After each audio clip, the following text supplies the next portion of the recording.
केदारनाथ महादेव का धाम सदियों से हिंदुओं का महत्वपूर्ण धार्मिक स्थल रहा है। मंदाकिनी और सरस्वती नदियों के संगम पर केदार घाटी में स्थित यह प्राचीन मंदिर 2500 वर्षों के इतिहास के साथ 12 ज्योतिर्लिंगों में से एक है। कहते हैं इस जगह पर शिव के नाम का उच्चारण मात्र करने से आत्मा अंतर्मुक्त होती है। सदियों से इस स्थल पर होती साधना व शिवलिंग की लौकिक ऊर्जा इस धाम को विशेष बनाती है। परंतु जैसे जैसे इंसानों का भौतिक प्रभाव बढ़ता गया, इसकी गरिमा विवर्ण होती गई है। जून 2013 में आई विनाशक बाढ़ ने केदारनाथ का दृश्य बदल दिया। हजारों लोगों की मृत्यु हुई और लगभग सभी इमारतें ढह गईं। पानी के प्रभाव से केदारनाथ ग्राम के क्षेत्रफल में भी बदलाव आया। 21 एकड़ में फैला यह कस्बा अब 13 एकड़ में सिमट गया। यह दृश्य 19वीं सदी का है, जब मंदिर का गरिमामयी रूप दूर से ही दर्शित होता था। उसके पीछे की ऊंची बर्फीली पहाड़ियां दृश्य की भव्यता को और बढ़ाती थीं। फिर धीरे धीरे इसके चारों ओर मकान बन गए और मंदिर मानो कहीं छिप गया। आज बाढ़ के बाद मंदिर का नवसर्जन हुआ है और इसी के साथ हमें एक अवसर मिला है उस खोई हुई गरिमा की पुनः संरचना करने का। केदारनाथ घाटी प्राकृतिक प्रमाणों पर संवेदनशील है और विशेषज्ञों का मानना है कि यहाँ प्राकृतिक आपदाओं का संकट निरंतर है। इसलिए केदारनाथ का पुनर्विकास नियंत्रित अत्यंत आवश्यक है। साथ ही पुनर्विकास कार्य मंदिर और उससे संबंधित गतिविधियों के अनुरूप भी होना चाहिए।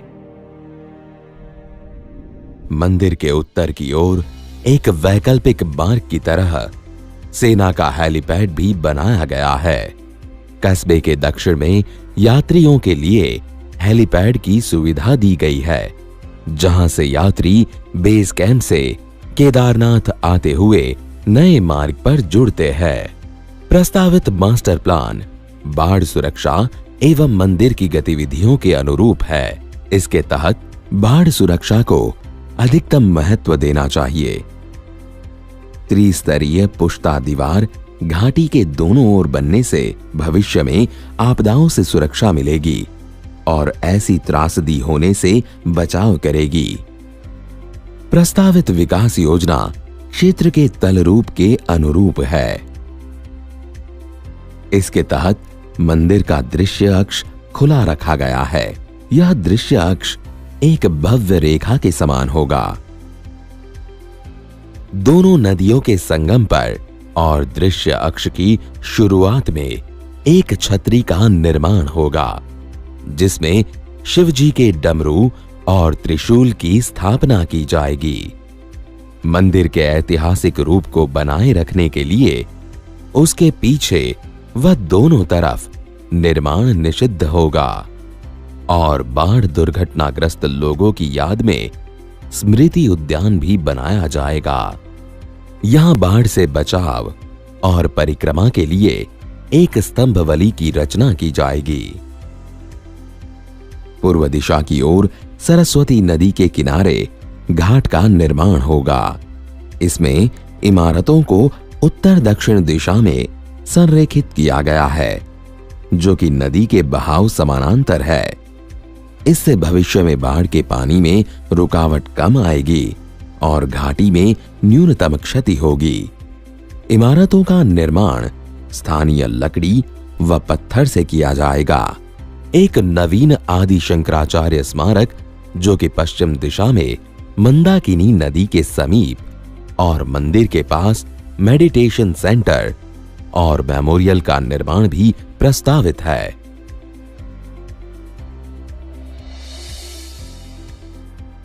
केदारनाथ के प्राकृतिक और धार्मिक प्रमाणों को ध्यान में रखते हुए प्रस्तावित मास्टर प्लान का प्रारूप बनाया गया है। पद यात्रा अथवा हेलीपैड से आने वाले तीर्थ यात्री मंदाकिनी और सरस्वती नदी के संगम को पार करके आते हैं। खुले दृश्य अक्ष से वे संगम से ही मंदिर के दर्शन कर पाएंगे।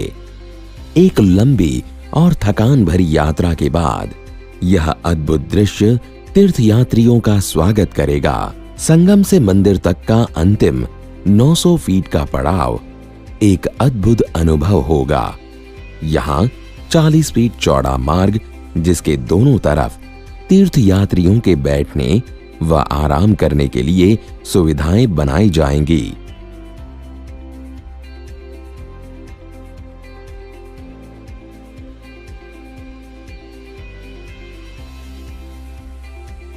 भव्य रेखा के आसपास पूजा सामग्री व अन्य दैनिक आवश्यकताओं के लिए हाट की भी व्यवस्था होगी।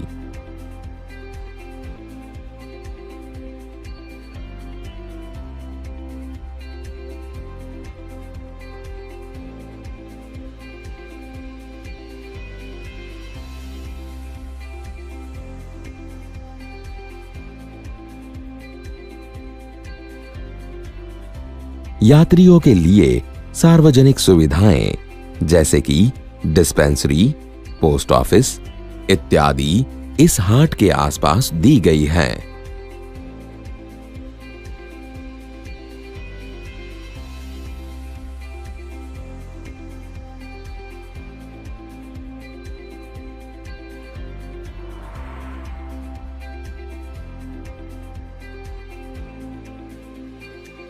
भव्य रेखा के दोनों ओर नई इमारतों का निर्माण यहाँ की पद्धति व पर्यावरण के अनुसार होगा।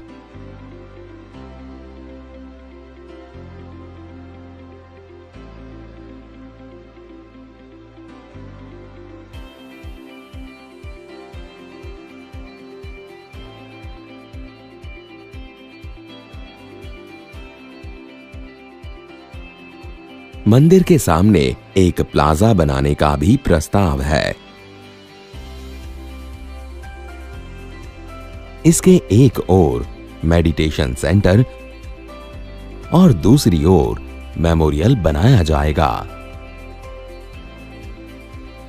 सरस्वती नदी के तट पर यात्रियों के लिए घाट का निर्माण किया जाएगा, जहां पूजा करने की सुविधाएं होंगी।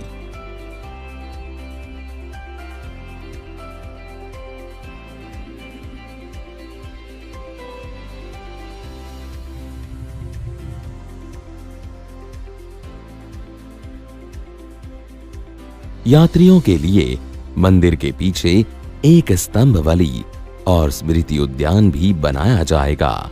यह निर्माण योजना मात्र भौतिक सुविधाओं को ध्यान में रखकर नहीं, यद्यपि इस स्थल की लौकिक व तीर्थ यात्रियों की आंतरिक ऊर्जा को पुनः जागृत करने का एक प्रयास है।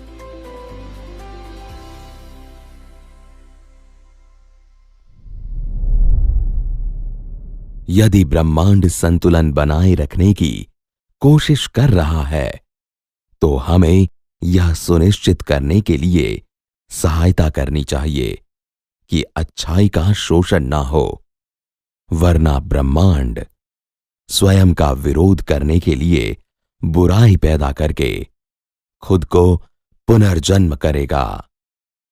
बुराई का उद्देश्य है यह अच्छाई को संतुलित करता है।